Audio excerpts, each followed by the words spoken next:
Hello दोस्तों, कैसे हैं आप लोग। स्वागत है आपका चैनल पे। तो दोस्तों, मैं आपके लिए रेलवे एनटीपीसी से रिलेटेड एक न्यूज़ लेके आया हूँ, जो कि स्टूडेंट्स को काफ़ी सवाल हैं कि कैसे रिज़ल्ट में ये सब स्कैम हुआ है। तो उससे रिलेटेड रेलवे हमेशा एक नोटिस डालती रहती थी अपनी वेबसाइट पे, पर इस बार जो रेलवे के जो चेयरमैन हैं मनीष चंद्रा, जो कि मुजफ्फरपुर जोन से हैं, उन्होंने जो है लाइव आकर चीज़ों को क्लियर करने की कोशिश की है। जो भी स्टूडेंट्स के दिमाग में जो भी क्वेश्चंस थे, उनके जो आंसर दिए हैं उन्होंने, वो मैं आपको बताऊंगा कि क्या क्या इनसे क्वेश्चंस पूछे गए थे और क्या क्या इन्होंने उनके जवाब दिए हैं। तो वीडियो को लास्ट तक ज़रूर देखना। और तो दोस्तों, जो भी रेलवे की तैयारी कर रहे हैं या CBT 2 एग्ज़ाम जिनका होगा या ग्रुप डी होगा, वो चैनल को सब्सक्राइब जरूर कर लें, ताकि मैं आपके लिए आगे भी ऐसे ही न्यूज़ और अपडेट लाता रहूँ। और रिवाइज रिजल्ट की जो भी अपडेट होगी वो मैं आपको बता दूंगा, तो आप चैनल को सब्सक्राइब करके रखें।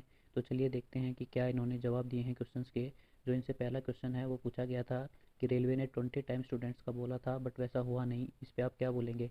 तो इन्होंने कहा कि हमने पोस्ट के 20 टाइम्स ही रोल नंबर लिए हैं, वो रिपीट हुए हैं पोस्ट वाइज लेवल वाइज, क्योंकि उन्होंने कट ऑफ को क्लियर किया है और सभी लेवल के लिए जो है उन्होंने अप्लाई किया था और पोस्ट प्रेफरेंस वगैरह भरी थी। तो हम किसी को रोक नहीं सकते, जिसके मार्क्स ज़्यादा हैं वो किसी भी पोस्ट के लिए एग्ज़ाम दे सकते हैं, उनकी कट ऑफ अगर क्लियर है तो। और उसके बाद उन्होंने स्लाइड भी दिखाई थी स्क्रीन पे कि जो लेवल वाइज जो भी वैकेंसी हैं, जो इनिशियल पे है इनका, वो दिया था और वैकेंसीज़ के इतने टाइम्स देखिए जो स्टूडेंट्स लिए थे। तो इनका कहना है कि सभी वैकेंसीज़ के जो है 20 टाइम्स रोल नंबर लिए गए हैं। और जो स्टूडेंट रिपीट हुए हैं वो इसी वजह से हुए हैं कि उन्होंने हर लेवल की कट ऑफ क्लियर की है। और उन्होंने बोला कि स्टूडेंट्स ने जो लेवल की कट ऑफ क्लियर की है तो उनको हम रोक नहीं सकते उस लेवल के लिए सिलेक्ट करने के लिए। उसके बाद उन्होंने बताया कि आगे जाके जो CBT 2 होगा वो हर लेवल का अलग होगा, सबकी डिफ़िकल्टी लेवल अलग होगी। जबकि जो CBT 1 था वो कॉमन था और वो 10+2 लेवल पे था। ऐसा नहीं है कि 10+2 वालों के लिए कुछ अलग था और ग्रेजुएशन के लिए अलग था। तो उनके जो है, तो उनमें समानता नहीं रही। ये जो सबके लिए था ये 10+2 लेवल पे था। और उसके बाद उन्होंने बताया कि पहले जो रेलवे है वो सिर्फ 10 टाइम स्टूडेंट्स को लेती थी, इस बार 20 टाइम्स लिए ही इसलिए गए हैं क्योंकि इनको पता था कि ये ऐसा होगा और हर पोस्ट के लिए जो है रोल नंबर्स जो हैं वो रिपीट होंगे। तो इन्होंने कहा कि हमने अगर सिंगल रोल नंबर भी अगर आप देखें तो हमने 10 टाइम स्टूडेंट्स इस बार भी लिए हैं।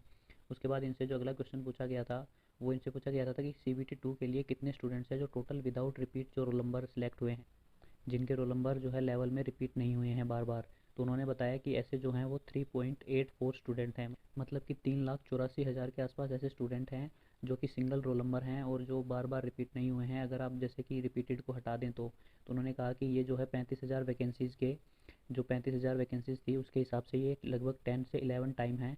तो उसमें हमने लिए हैं जो हम हर बार जो है बच्चे सेलेक्ट करते हैं। अगर हम 10 टाइम्स भी इस बार शुरू से ही लेके चलते और रोल नंबर रिपीट नहीं करते तो भी जो है ये 3,84,000 ही स्टूडेंट आने थे उसमें, 3.5 लाख के आसपास। तो जिनका नहीं हुआ वो तो वैसे भी नहीं आने थे। तो ये चीज़ उन्होंने बोली। और उसके बाद जो है इनसे क्वेश्चन पूछा गया कि देखिए जो आगे जो CBT 2 में अगर कोई स्टूडेंट ज़्यादा लेवल को क्लियर कर गया तो जॉब किस हिसाब से कौन सी पोस्ट के लिए मिलेगी। तो इन्होंने बताया कि हम उनसे उनके जो मार्क्स हैं उसके आधार पर चॉइस पूछेंगे और जो लेवल 6 से हम जो है पोस्ट को भरना शुरू करेंगे। तो जो हम लेवल 6 से जैसे पोस्ट को भरना शुरू करेंगे तो उसमें सबसे पहले हम स्टूडेंट को लेवल 6 की पोस्ट पे जो है भरेंगे उनको। फिर जब लेवल 6 की जो सारी पोस्ट भर जाएंगी उसके बाद हम लेवल 5 पे आएंगे। लेवल 5 पे आएंगे उसके बाद जो 5 की जो सारी सीट्स जो है फुल हो जाएंगी, फिर 4 3 2 ऐसे करके हम ऊपर से नीचे की तरफ आएंगे। और जो कि स्टूडेंट है वो एक स्टूडेंट सिर्फ एक ही पोस्ट के लिए जो है सेलेक्ट किया जाएगा। ऐसा नहीं है कि उनको हर लेवल में अलग अलग पोस्ट के लिए पहले सेलेक्ट किया जाएगा, ऐसा बिल्कुल नहीं है। लेवल 6 की जब पोस्ट भरी जाएंगी तो उनमें जो स्टूडेंट जो है सिलेक्ट हो गए उनको आगे बुलाया ही नहीं जाएगा किसी और लेवल के लिए। तो इस हिसाब से जो है सिलेक्शन होगा CBT 2 और उसके बाद जो डॉक्यूमेंट वेरिफिकेशन होंगे उसमें। उसके बाद उनसे पूछा गया कि कई स्टूडेंट्स का सवाल है कि जो RRB है उसने ग्रेजुएशन और 10+2 का जो कॉमन टेस्ट है वो क्यों करवाया एक साथ, जबकि उनका जो लेवल है वो तो अलग अलग है, स्टडी लेवल ग्रेजुएशन और 10+2 का। तो इससे रिलेटेड उन्होंने बताया कि जो CBT 1 था वो 10+2 के ही आधार पे था और वहीं तक के जो है क्वेश्चंस का लेवल था।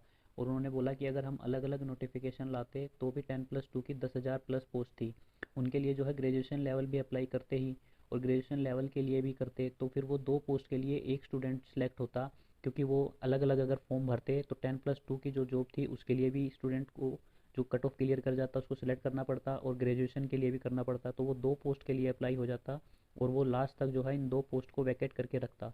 तो इससे जो है काफ़ी प्रॉब्लम होती, और जबकि अब उनको जो है वो लेवल के हिसाब से बुलाया जाएगा। एंड ग्रेजुएशन की जो है 24,000 प्लस वैकेंसी हैं, तो 10+2 की लेवल तक कम ही स्टूडेंट्स जो हैं वो आ पाएंगे, क्योंकि उनको पहले लेवल 6 और लेवल 5 लेवल 4 उनकी जो वो है पोस्ट वो भरनी पड़ेंगी। तो उसमें ज़्यादातर बच्चे उनमें सेलेक्ट हो जाएंगे ग्रेजुएशन वाले, क्योंकि जो ऊपर की लेवल में सेलेक्ट हो गए उनको 10+2 की लेवल के लिए बुलाया ही नहीं जाएगा। इसलिए कॉमन कराने में 10+2 का भी फ़ायदा है। उन्होंने ये चीज़ बताई कि जो अलग अलग अगर होती तो उसमें 10+2 वालों को नुकसान होता, उसमें भी ग्रेजुएशन लेवल वाले एग्ज़ाम देते तो वहाँ भी यही सेम कंपटीशन रहता, और जबकि वो 10+2 की पोस्ट के लिए भी रहते वहाँ पे और फिर ग्रेजुएशन के लिए भी रहते। तो अब उनको ग्रेजुएशन की सीट दे दी जाएगी तो वो 10+2 तक नहीं आ पाएंगे CBT 2 के बाद। तो इससे 10+2 वालों बच्चों के जो हैं वो चांसेस ज़्यादा बढ़ जाएंगे। उसके बाद उनसे पूछा गया कि नॉर्मलाइजेशन कैसे होता है, इतना फ़र्क कैसे आ जाता है कि किसी के ज़्यादा प्लस हो जाते हैं 10-15, और जो कुछ स्टूडेंट हैं उनके तो माइनस भी हो जाते हैं, तो ऐसा क्यों होता है। तो उन्होंने इस पे बताया कि 57 दिन जो है वो एग्ज़ाम चला था और जो है 100 से ज़्यादा जो है शिफ्ट्स हुई थी। तो इनमें जो है नॉर्मलाइजेशन करना ही पड़ेगा, क्योंकि इतनी जो है लेवल सेम नहीं रख सकते एग्ज़ाम का इतनी सारी शिफ्ट्स में, तो लेवल थोड़ा ऊपर नीचे हो जाता है जिसकी वजह से नॉर्मलाइज करना पड़ता है। तो उन्होंने बताया कि जैसे कि किसी एक दिन की शिफ्ट को लेके अगर हम समझें, तो एक दिन की जो फर्स्ट शिफ्ट है उसमें मान लीजिए 50,000 स्टूडेंट्स अपीयर हुए, और 100 नंबर के एग्ज़ाम में उस शिफ्ट का जो एवरेज निकाला बच्चों का वो 60 मार्क्स था मान लीजिए। तो उसके बाद जो है सेकंड शिफ्ट में जो मार्क्स का एवरेज निकाला वो मान लीजिए 50 आया था, और मान लेते हैं कि उनकी जो लेवल थी वो थोड़ी सी हाई थी फर्स्ट शिफ्ट के मुकाबले। तो इसलिए जो है नॉर्मलाइजेशन किया जाता है, और जो है उनके लेवल को इक्वल करने के लिए नॉर्मलाइजेशन बहुत ज़रूरी है, और उस हिसाब से नॉर्मलाइज मार्क्स निकाले जाते हैं और फिर रिजल्ट में दिए जाते हैं। और आजकल जो है ये फॉर्मूला हर कोई ऑर्गेनाइजेशन अपना रही है। तो उन्होंने बताया कि एक साइंटिफिक फार्मूला है जो समझा पाना थोड़ा मुश्किल है, लेकिन सभी जो है इसी जो सभी जो हैं इसी फॉर्मूला से अपनी जो है सिलेक्शन करवाती हैं हर ऑर्गेनाइजेशन। तो CBT 2 में उन्होंने कहा कि ट्राई करेंगे कि नॉर्मलाइजेशन ना करना पड़े और एक ही शिफ्ट में जो है एक लेवल का एग्ज़ाम करवा लिया जाए। उसके बाद उनसे पूछा गया कि CBT 2 का एग्ज़ाम कब और रिजल्ट कब तक आने की संभावना है। तो उन्होंने बताया कि जो डेट है वो 14 फ़रवरी है, और 14 फ़रवरी से 18 फ़रवरी जो दी गई है उसी डेट के बीच जो है वो एग्ज़ाम होगा, और जो रिज़ल्ट है वो 15 मार्च तक लाने की सोच रहे हैं ये। 15 मार्च तक रिज़ल्ट आ जाएगा। और उसके बाद उन्होंने बताया कि जो आगे की जो प्रक्रिया है जैसे कि साइको टेस्ट है या टाइपिंग है, तो उसमें जो है अप्रैल तक हम लोग सोच के चल रहे हैं, ये उन्होंने बताया। और फिर डॉक्यूमेंट वेरिफिकेशन वगैरह वगैरह की जो प्रक्रिया है वो मई में होने की जो है पूरी संभावना है।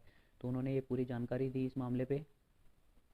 उसके बाद उनसे जो अगला क्वेश्चन था वो पूछा गया कि अगर कोई लेवल 6 वाला CBT 2 एग्ज़ाम क्लियर कर जाए और मान लीजिए वो साइको में बाहर हो जाए, तो उसको और कोई पोस्ट मिलेगी या नहीं।